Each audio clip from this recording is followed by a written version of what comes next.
South Africa now, and more political drama is unfolding in the country. President Jacob Zuma has called an emergency cabinet meeting. That comes amid growing pressure from within the ruling ANC for him to resign. The cabinet meeting is likely related to his resignation. The ANC's top leadership, meanwhile, has been meeting to discuss Zuma's future.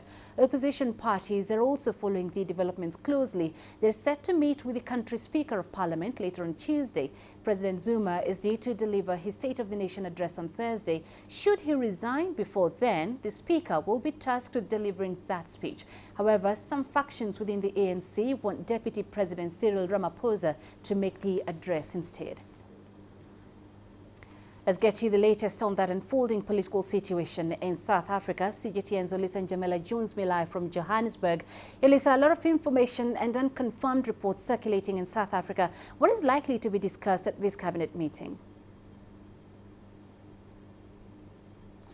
Well, you know, this cabinet meeting is likely going to be an issue of President Jacob Zuma addressing the cabinet members, the ministers, the senior leaders of cabinet. Now, while we know that he has called this meeting, according to various sources, because nothing has been confirmed, what we know for certain is that the ruling ANC has in fact called a National Executive Committee meeting in Cape Town for tomorrow. That meeting was as a result of a gathering of the National Working Committee of the ANC. Now, the 20-member committee of the ANC deals with everyday issues of the organization. Now, we know that they have a proposal that they're going to table at the National Executive meeting tomorrow, and that proposal is that President Jacob Zuma resigns. It's not the first time that they would be tabling this sort of proposal. They have done this over a week and a half ago, but the president met with the ANC top six on Sunday, and we understand that he in fact just merely refused to step down. The NEC, or rather the NWC, met again yesterday. That is then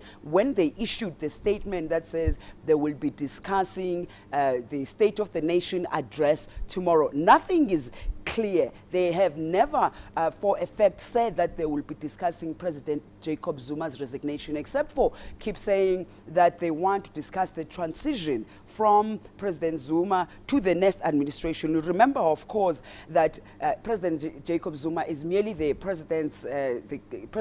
country's president, rather, while Cyril Ramaphosa is the ANC president. So there have always been discussions about the center of powers being placed in two areas.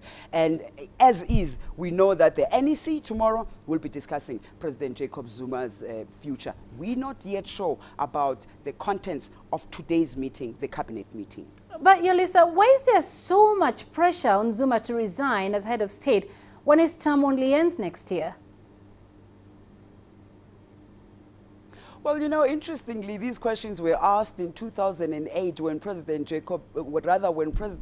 former President Thabo Mbeki was recalled a mere 7 or 8 months before his term ended. But with President Jacob Zuma, this is a man who has presided over an organization that is fractured, that is divided. Now, the 106-year organization, which is the ruling ANC, has never had this kind of a tenure, has never had these kinds of divisions. This is the president who introduced the country to a family known as the Guptas, who come from India, who he has been accused of letting them meddle in the country's business, including helping him appoint cabinet members. This is a president who has failed to uphold a constitution of the country according to the highest court of the land. So this is a president who has put the organization in a very precarious position, and many of them within the organization have been asking for him